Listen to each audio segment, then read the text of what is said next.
Thank you. Now, I appreciate it. Something else I'm getting tired of is all this stupid bullshit we have to listen to all the time about children. It's all you hear in this country. Children, help the children. What about the children? Save the children. You know what I say? Fuck the children. Fuck them. They're getting entirely too much attention. And I know what you're thinking. You say, Jesus, he's not going to attack children, is he? Yes, he is. He's going to attack children. And remember, this is Mr. Conductor talking. I know what I'm talking about. I know what I'm talking about. And I also know all you single dads and soccer moms who think you're such fucking heroes aren't going to like this, but somebody's got to tell you for your own good, your children are overrated and overvalued. You've turned them into little cult objects. You have a child fetish, and it's not healthy. And don't give me that weak shit. Well, I love my children. Fuck you.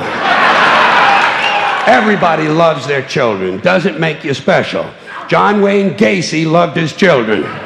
Kept them all right out in the yard near the garage. That's not what I'm talking about. What I'm talking about is this constant mindless yammering in the media, this neurotic fixation that somehow everything has to be revolved around children. It's completely out of balance. Listen, there are a couple of things about kids you have to remember. First of all, they're not all cute, okay? In fact, if you look at them close, some of them are rather unpleasant looking. And a lot of them don't smell too good either. The little ones in particular seem to have a kind of urine and sour milk combination or something. Stay with me on this. The sooner you face it, the better off you're going to be. Second premise, not all children are smart and clever. Got that? Kids are like any other group of people. A few winners, a whole lot of losers. There are a lot of loser kids out there who simply aren't going anywhere. And you can't save them all. You can't save them all. You got to let them go. You got to cut them loose. You got to stop overprotecting them because you're making them too soft. Today's kids are way too soft. For one thing, there's too much emphasis on safety. Child-proof medicine bottles and fireproof pajamas, child restraints and car seats and helmets, bicycles, skateboard, baseball helmets. Kids have to wear helmets now for everything but jerking off. Grown-ups have taken all the fun out of being a kid just to save a few thousand lives. It's pathetic. It's pathetic. What's happening is, what's happening, you know what it is? These baby boomers, these soft, fruity baby boomers, are raising an entire generation of soft, fruity kids who aren't even allowed to have hazardous toys, for Christ's sakes. Hazardous toys. Shit, whatever happened to natural selection? Survival of the fittest. The kid who swallows too many marbles doesn't grow up to have kids of his own. Simple as that. Simple. Nature knows best. We're saving entirely too many lives in this country of all ages. Nature should be allowed to do its job of killing off the weak and sickly and ignorant people without interference from airbags and batting helmets. Just think of it as passive eugenics, okay? Now, here's another example of overprotection. Did you ever notice on the TV news, every time some guy with an AK-47 strolls onto a schoolyard and kills 3 or 4 kids and a couple of teachers, the next day, the school is overrun with counselors and psychiatrists and grief counselors and trauma therapists trying to help the children cope. Shit, when I was in school, someone came to our school and killed 3 or 4 of us. We went right on with our arithmetic. 35 classmates minus 4 equals 31.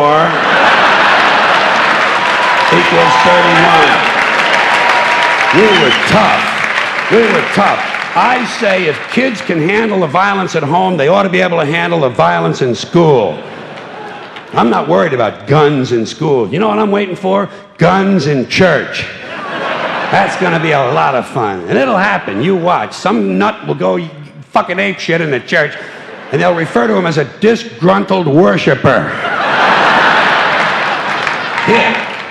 Here's another bunch of ignorant shit. School uniforms. Bad theory. The idea that if kids wear uniforms to school, it helps keep order. Don't these schools do enough damage making all these kids think alike? Now they're going to get them to look alike, too? And it's not a new idea. I first saw it in old newsreels from the 1930s, but it was hard to understand because the narration was in German.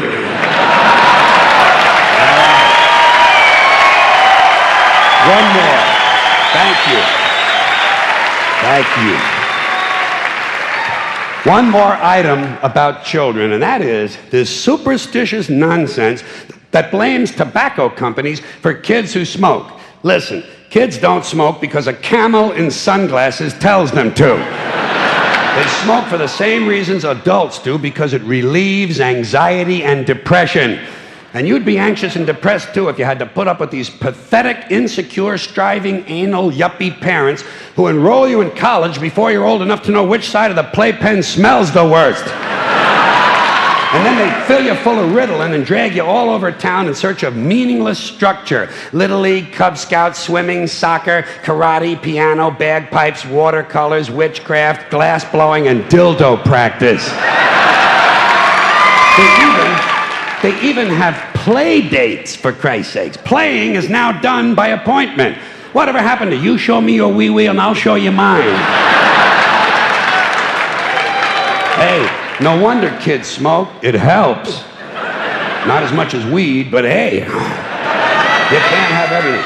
You know it's true. Parents are burning these kids out on structure. I think every day all children should have 3 hours of daydreaming. Just daydreaming. You could use a little of it yourself, by the way. Just sit at the window, stare at the clouds. It's good for you. If you want to know how you can help your children, leave them the fuck alone.